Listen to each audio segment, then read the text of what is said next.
మంత్రివర్యులు క్షమించాలి, but she is the hero always అనే యాప్ లాంచ్ చేసుకుంటున్నాం. అంచేత షీకి హీరోతనాన్ని ఇచ్చాం కాబట్టి మా అందమైన హీరోయిన్ అనకూడదు, the most bold and the beautiful entrepreneur అయినటువంటి చాలా చిన్న వయసులో ఆంట్రప్రెన్యూర్ అయిన శ్రీలీల గారు ఈనాటి కార్యక్రమానికి గెస్ట్గా విచ్చేశారు. We welcome her on to the stage.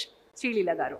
మంత్రి శ్రీధర్ బాబు మాట్లాడుతుంటే యాంకర్ ఝాన్సీ వెనక ముందు ఆలోచన చేయకుండా మంత్రి స్పీచ్ కి అడ్డం వచ్చింది. అరే ఇదేంది, నేను మాట్లాడుతుంటే ఆపడేంది అన్నట్టు మంత్రి శ్రీధర్ బాబు పరిశాన్గా చూస్తున్నాడు. క్షమించాలి సార్, శ్రీలీల వచ్చి స్టేజ్ కింద కూర్చున్నది, ఆమెను విలువకుంటా మంచిగా ఉండదు అన్నట్టు పైకి రమ్మన్నట్టు పిలిచింది. మంత్రి సారి వెనకకి జరిగి చేతిలో చేసుకొని చూసుకుంటా నిలబడ్డాడు. పాపం ప్రోగ్రాం షురూ కాకముందే వచ్చి ఉండాలని తెలియదు.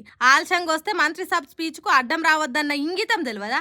ఏంది పద్ధతి? సోమవారం నాడు హైటెక్ సిటీలున్న ట్రైడెంట్ హోటల్లా షీ జాబ్స్ ఆధ్వర్యంలో she is the hero always Sita అనే యాప్ను తయారు చేసి విడుదల చేసిండ్రు. ఆగో ఆ కార్యానికి మంత్రి శ్రీధర్ బాబు పోతే ఇగో గిట్లా చేసిండ్రు సినిమాలు.